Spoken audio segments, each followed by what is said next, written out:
here's the story that Ron Wyatt told me before he died. I sat in his living room, talked to him for 3 hours about the Ark of the Covenant.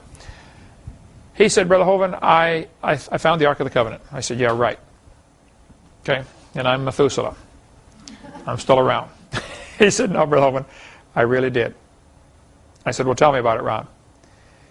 Now, Ron was a great guy. He was the kind of guy that if I was God, I would let him find all these things, because he wasn't out for any glory. He's not bragging about it. He wasn't, not looking for money. Just wanted to, he's a humble servant of the Lord. He had a lot of Seventh-day Adventist teaching in him, which I would disagree with, some of the things they teach. He wasn't a Seventh-day Adventist, but he believed some of the things they believe, okay? He said, I was walking along the north side of Jerusalem and with an Israeli friend of mine, and we're walking along talking about things, and what happened here, because Ron's been a student of Scripture for many, many years, okay, and knew it extremely well. He said, we're walking along, all of a sudden my left arm stuck out, and I pointed to this garbage dump. There's a pile of rubble, been there for hundreds of years, up against the side of this cliff. And there's a road along the bottom, there's a big cliff and another plateau on top. He said, my left arm stuck out and my mouth started speaking, and my mouth said, that's Jeremiah's grotto. The Ark of the Covenant's down there. And his friend that was with him said, what did you say? He said, I think I just said that's Jeremiah's grotto and the Ark of the Covenant's down there. The guy said, well, great, let's dig it out. Ron said, no, I got to go home and look at the Scriptures and make sure this is possible. I said, I don't know about this. So he went home and searched all the Scriptures. He found out the Ark never left Jerusalem, at least it's never told that it left Jerusalem, and it didn't come back. All of a sudden, it just kind of quietly disappeared during the days of Jeremiah. The Ark is mentioned up until that point, but it's just gone from the Scriptures. Never mentioned again. Now, let's look at 2 Chronicles chapter 26. King Uzziah prepared for them throughout all the host shields and spears and helmets and harbor guns and bows and slings to cast stones. And he made in Jerusalem engines invented by cunning men to be on the towers and upon the bulwarks to shoot arrows and great stones. So Uzziah made catapults, going to fling big stones. These things are on the walls in Jerusalem. Here the Bible tells us that King Uzziah made these. Well, a couple of hundred years later, Nebuchadnezzar comes to take over Jerusalem. He doesn't want his guys walking up to the wall because these guys got these huge machines on top that fling stones. Catapults. Uzziah made these catapults to fling big stones. So they would, of course, have some kind of maximum range. I mean, you couldn't fling them forever. So apparently, Nebuchadnezzar built a wall outside the range of these catapults. Object is to starve the people out. A siege. That's, you go, you camp around, nobody comes in, nobody goes out. Eventually they run out of food. And so they built a wall outside the city wall. Jerusalem already had a city wall. They back up a few hundred yards or whatever their maximum range was, build another wall. Nebuchadnezzar did. Inside these two is called no man's land. Catapults can't fling the rocks quite far enough to hit the new wall, and nobody can get through to bring you any more food, so it's just a matter of time till you're starving. After you've eaten all the food, then you eat all the horses and all the cows, and then the rats, and then then you surrender. Maybe. So Ron said he figures that Jeremiah knew they were going to lose. The king was not listening to God's word. God said surrender, they wouldn't surrender. Nebuchadnezzar is going to take over. Jeremiah said, well, I better hide the ark and some of the temple furniture. So he thinks Jeremiah took the Ark of the Covenant, the table of showbread, some of the important temple furniture, took it out at night in between these two walls, outside the city wall, but inside the siege wall, and took it into one of a cave area. And there's caves all over there. It's like honeycomb, this area, little tunnels and big tunnels, and you crawl around and get lost and they never find you. He took it back in one of these and then built a false wall in front of it. And Jeremiah and everybody else went off into captivity. And apparently he died there and didn't get a chance to tell anybody where it was. Or, for whatever reason, people lost track of where it was. And for 2,600 years, nobody knew where the Ark of the Covenant was. Ron spends the next 8 years, I believe he said, digging through this garbage dump, moving mountains of rubble. It's been accumulating for hundreds of years. He said as they're digging, there's a wall and then a flat place where the road was and a bunch of junk piled up against it. So they're digging and moving all this junk for, he said, he went over there as much time as he could spare for, I think he said 8 years. Okay. He and his sons, and he would hire a neighbor, people over there, pay them to come work moving all this junk. As they moved the pile down lower and lower, they came to 3 squares cut into the rock, into the side of this cliff. Obviously chiseled in by somebody, a couple inches deep, just recessed. He thought, now that is strange. What is this? Three of them. Kept digging down farther and farther through the junk, and they came to a little ledge sticking out, solid rock, with a square hole in it. And there was kind of a truncated pyramid shape stuck in the hole. So he pulls this rock out, and there's a square hole about 2.5 feet deep. Somebody's chiseled this into the rock. He said, yeah, Brother Hovid, here's the plug I took out. He goes over, he's using it for a doorstop in his house up in Nashville. He said, this is the plug I took out. Apparently, this hole was to put a cross in to crucify somebody. And they would keep, when they're not using it, they stick the plug in the hole to keep dirt out of the hole. Right above this were the 3 things set into the rock. He said, I think that's where they put the signs in 3 languages, what the guy's being crucified for, what his crime was. He said, we kept moving more junk out of the way, and we found 3 more holes down a little lower. So they had a ledge where the important criminal was crucified, and then 3 more, 1 on each side and 1 straight in front. He said, apparently they were set up, they could crucify a max of 4 at a time. He said, while we're digging through this, we also found, he said, it was really strange, we found, all of a sudden we hit a layer of a whole bunch of rocks about the size of hardballs, baseballs. Hundreds and hundreds of these rocks. And then we began finding all sorts of fragments of finger bones. Bones of people's fingers. Little slivers. He said, I work at the hospital. He's a nurse anesthesiologist. He said, I recognized them right away. I said, these are finger bones.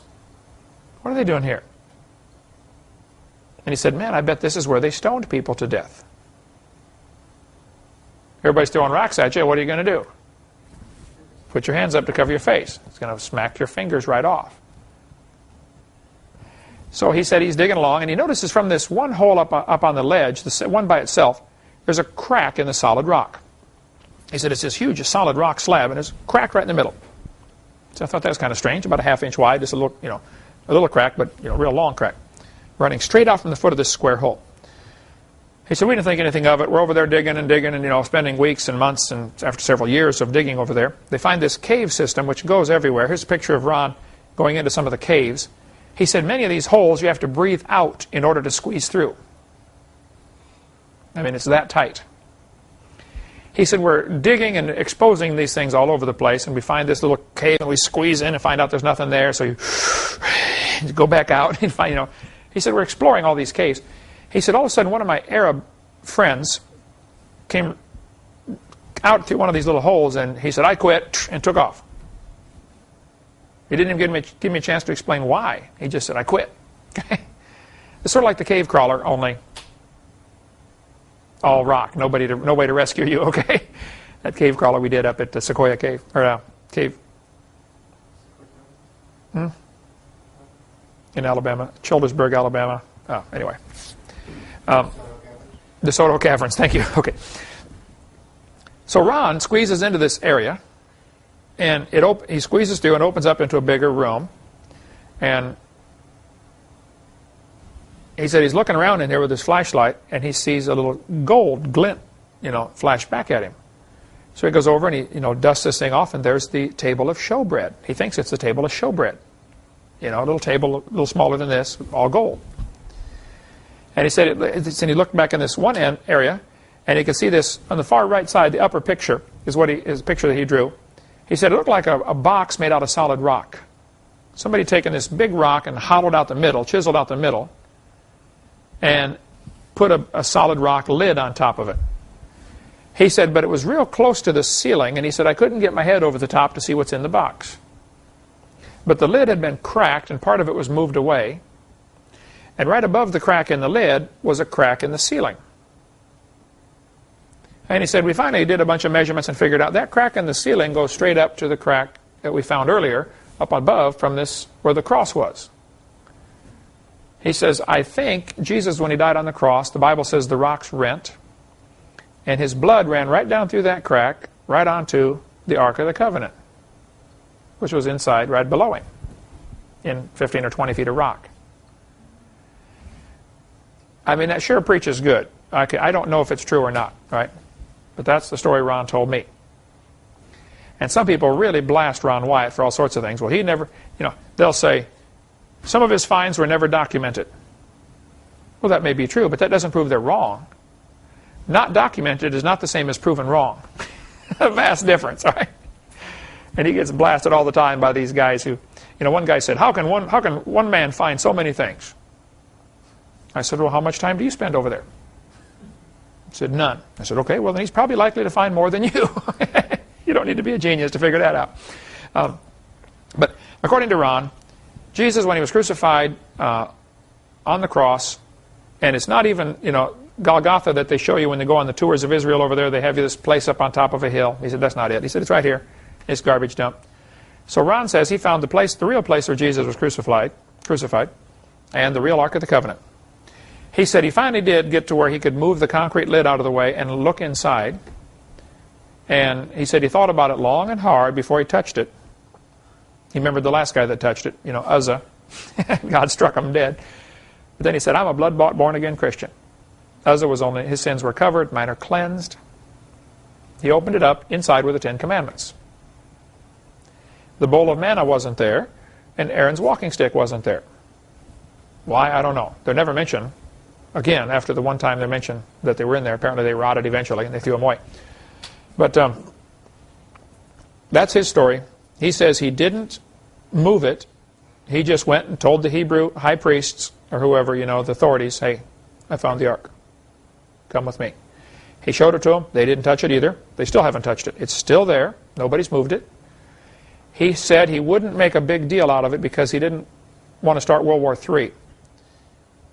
He said, if you go around, hey, we got the Ark of the Covenant, if the average Jew finds this out, they're going to go tear down the Mosque of Omar because they want to build their temple real bad.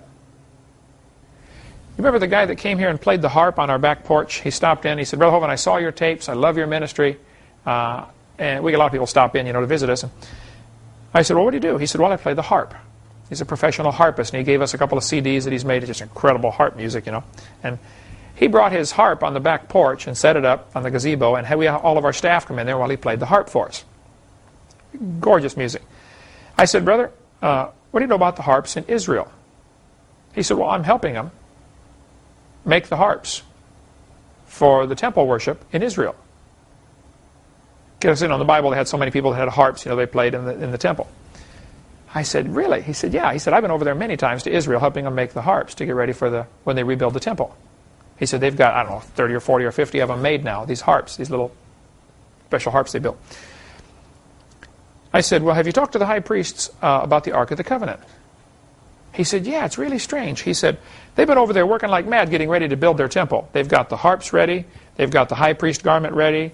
They've got, the ashes of the red heifer, and he's naming all these things. He said, but when I mentioned to them, hey, what are you going to do about the Ark of the Covenant? They just smile and say, well, that's taken care of.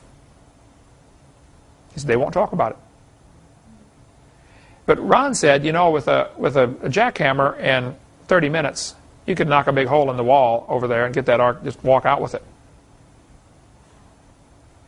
So apparently they're waiting till the temple's built. At the right time, they're going to go in there, take it out, and present it to the world.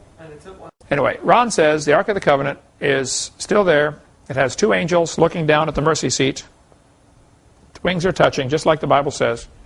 And the blood ran onto the mercy. He thinks the blood of Christ ran right down onto the mercy seat. Now, I don't know, I can't verify any of this. But he said he took some of there was black stuff all over the ceiling and black stuff all over the mercy seat. Dried blood. He took it back to the hospital where he works, or got somebody to analyze the dried blood, according to him. And they said, wow, this is human blood. It's pretty old, and it's kind of strange. It only has 23 chromosomes. That's what he said. Uzzah touched the ark, and God killed him. So that's why the Jewish authorities have decided we're not going to touch this until we're real sure we got everything ready. Okay, not going to mess around with God anymore. So if you don't believe me, look at WyattMuseum.com, talk to Richard Reeves, or talk to Nell Wyatt, Ron's wife. She can say, look, I knew him. I was married to him for years and years. He was a good, godly man. And